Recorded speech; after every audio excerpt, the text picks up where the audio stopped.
今回 R3 をデザインするにあたって市場調査を行ったんですけれども、その際にお客さんからこの R3 を一目惚れして買いましたっていう言葉をいただいて、その一目惚れっていう言葉が自分の中で非常に印象的だったので、その一目惚れさせられるようなデザインの R をこれからデザインしようと思ってデザインしてきました。今回のデザインの一番の特徴なんですけれども、こちらのブルートラベルというカラーとマットイエローイッシュホワイトパール1という2色のトラベルカラーを使っているところが非常に挑戦的なカラーリングになっています。内側と外側の関係性っていうのが非常にテーマとなっているということをお伺いしました。内側の有機的な面にはグリニッシュブルーパール1のそして、外側の硬質な直線的な面には、マットイエローイッシュホワイトパール1という洗練された雪のような凛としたホワイトを採用しました。その2色を使ってあげることで、この内と外の関係というものをスタイリングだけじゃなくカラーリングとしても強調できるようなデザインを施しております。一瞬足を止めてくれた人がまじまじと見たときに様々な発見ができるような、そんな楽しいモーターサイクルデザインさせていただきました。で、最終的にはこの R3 っていうものを中心に、もともと R3 のファンだったお客さんももちろんなんですけれども、そういった、バイクに非常に馴染みのあるお客さんに加えて、今までバイクに興味なかったお客さんっていうのが足を止めてくれることで、この R3 を中心として一つの会話の場みたいなものになれば嬉しいなと思ってデザインしています。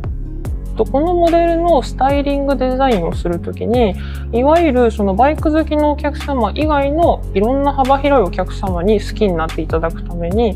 特にメインターゲットである若い世代のお客様っていうのの注目を集めたいっていうふうに考えてるかなと思うんですね。で、そうなった時にやっぱ SNS を通じてこのバイクの写真を撮影して拡散したりだとか、そういう時にきっともしこれに乗るお客様だったら自分の投稿に対してリアクションがあると嬉しいよねっていうところまでやっぱ考えられてるモデルなんですね。で、やっぱりこのカラーリングでやりたかったこととしては、その市場のお客様の注意を引くこと、新しいモデルの印象っていうのを強く世の中に知らしめることっていう風な考えがあったので、今までにもそのような役割を果たしてきた、その R3 の過去のカラーリングを好き好んで乗ってくださってるお客様とかに調査をかけることにしました。R らしいスピード感に加えて強いインパクトを感じられる、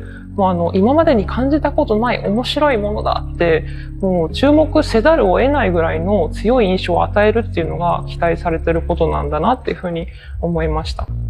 なので、私としては、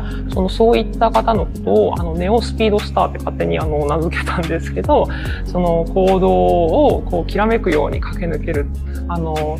圧倒的な個性で際立っていて、平凡ではない非凡な人たちのことをネオスピードスターって私勝手に捉えて、そういう方に向けた、非日常でインパクトがあるんだけど、R らしいスピード感も抑えた新規性たっぷりのカラーリングっていうのを、提案していくことにしました。